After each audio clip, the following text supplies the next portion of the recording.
Hi, sixth graders. I'm here to give you directions for your first draft of your survival story. I'm super excited for us to do this after reading your Roll the Dice stories. I think you can do some great writing. So up here, I have the idea organizer, otherwise known as the graphic organizer. Being that I use my laptop computer, I wasn't able to insert text boxes, but I'm going to give you the details of what I have written down. Where are you and what are you doing when you discover you are lost? I have down that I am in northern Minnesota. It is in the summer. There is a thunderstorm and I'm lost in the woods. I'm there for a trip in the Boundary Waters canoe area and I was being chased by a bear. Why am I there and who am I with? Well, my trip starts because I'm with my friends Deb and Amy, and we like a refreshing trip where we go up to the Boundary Waters canoe area to enjoy nature and get away.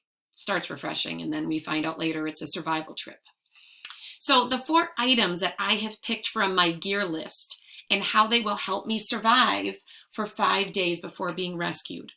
I'm going to have a box of matches because I want to start a fire. I have a Swiss Army knife. I'm going to use it for cutting branches and to make spears to kill small animals. Some MREs, but I'm only going to have 3. I'm going to limit myself in my story because part of my struggle is to get enough food. That wouldn't be enough. And I'm going to have hiking boots. And so all of those, the first 3 things, all fit in my coat pocket that I'm going to find when I have to run away. And my hiking boots I'm going to conveniently be sleeping in that night just because it's stormy out. So the last part, how are you rescued? I know I'm going to include something about I find my way to a lake. I wait at the lake and I wait for other canoers who will find me, who will then take me out of the Boundary Waters canoe area so I can get help and eventually find my friends, since I would never find them in the Boundary Waters canoe area. So those are my organizers that I have. Now, this paragraph organizer is something that's going to help you in your writing process.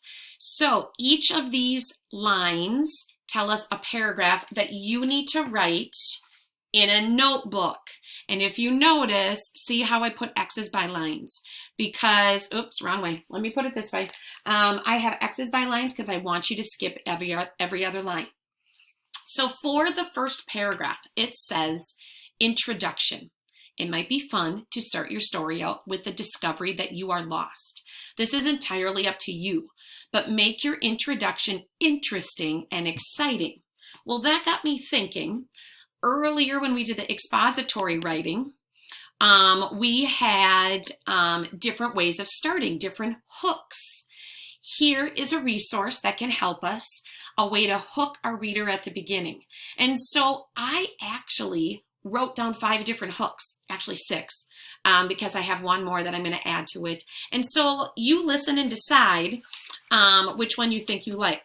For the onomatopoeia, that is the sound word. I chose hoot, hoot. I heard the owl, but couldn't see it in the pitch black night. I could use that for my onomatopoeia. The question that I was thinking of that I could use if I choose that one, what did my friends tell me? What should I do when I get lost in the woods? 2 questions. I didn't do the interesting fact. I did one called a thriller instead.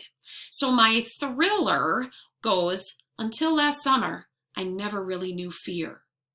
However, last summer and then I would have people finish that. So again, instead of the interesting fact, I did the thriller, but you could use an interesting fact that you know about nature, something that would help because there's lots of interesting details about facts of the nature.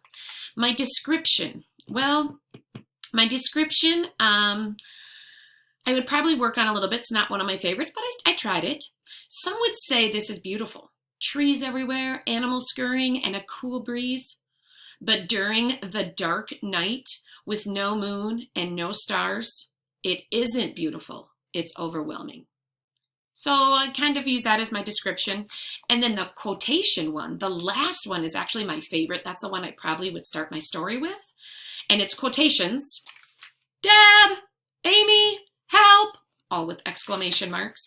I yelled repeatedly in the dark night. I'd stopped to listen, but only heard, I stopped to listen, but only heard the trees in the night. No human voices. So with that one, it actually helped me create a little bit more of the fear. Personally, I would choose the quotations. I'm going to encourage you to try all of them and then choose on one of them. Once you choose the hook that you have, you will start writing it in your notebook. And of course, at the beginning of the paragraph, you are going to indent. So I would start writing my quotation.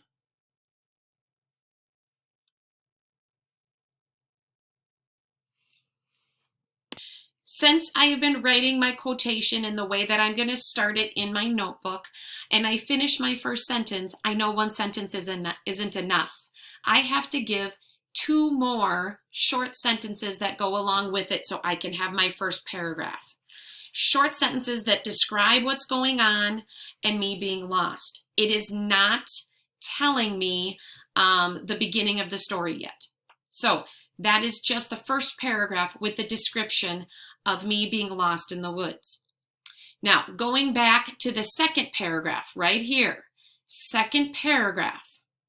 Develop the story from the introduction, describing in detail why you are in this place so the reader knows what happens to or before you become lost.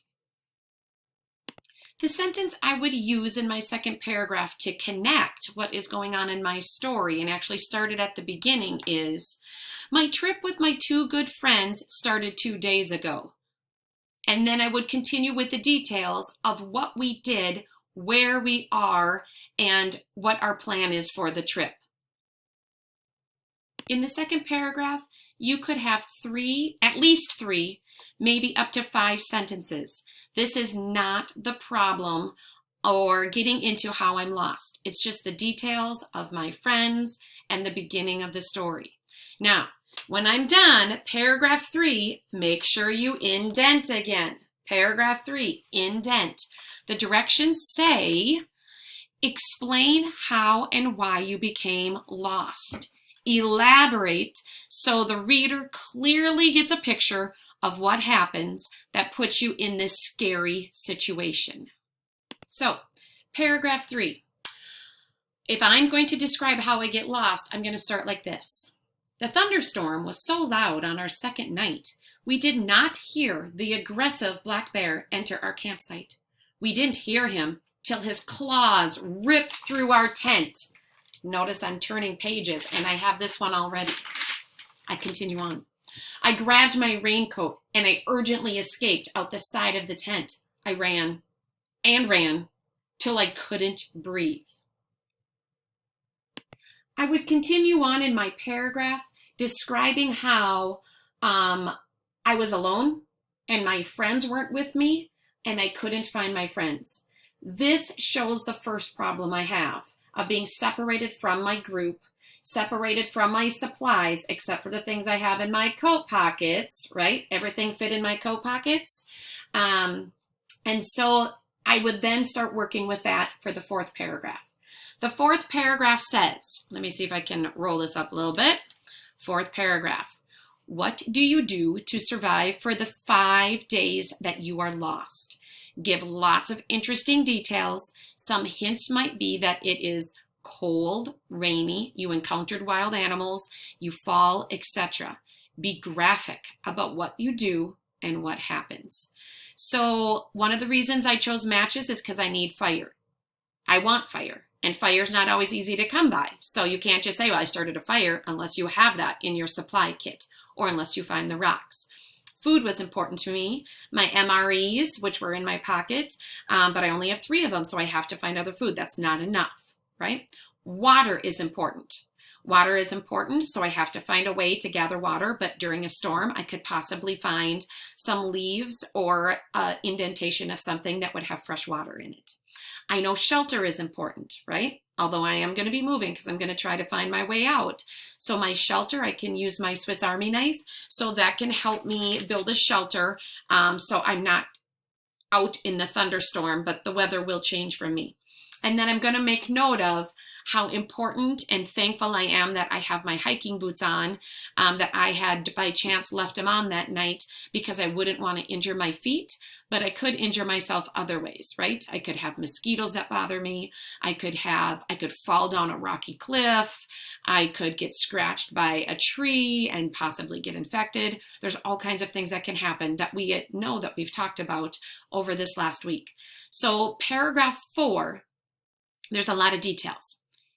If you choose, you could turn that into 2 or 3 paragraphs. Some of you really good writers might expand that, and actually instead of having one big paragraph, you have multiple paragraphs. I'm okay with that. You can have more than 5. When I make reference to paragraph 5, that just means our conclusion, okay?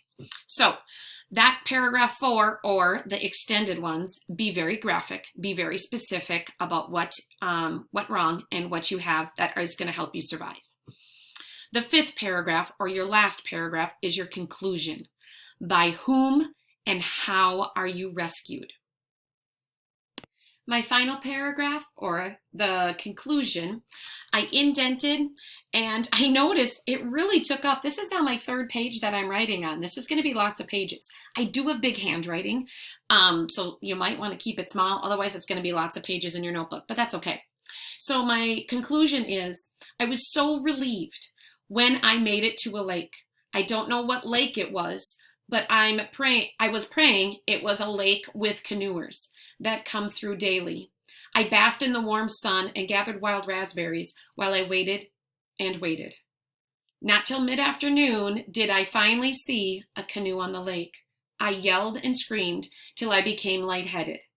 I would then continue, because the story's not really over, how they would come to get me, and they would load me in their canoe, even though their canoe was full, and then we would canoe out, and they would help me get to the town so that I could eventually find my friends with the help of the police, because the story's not over until I find my friends, right? So I just really want to encourage you to take your time and add the details. The 5-paragraph outline that they have here is a great way to start so that you can include that. Make sure you indent your paragraphs and skip lines. If you have questions, ask during the Google Meet. I'm looking forward to this. See ya.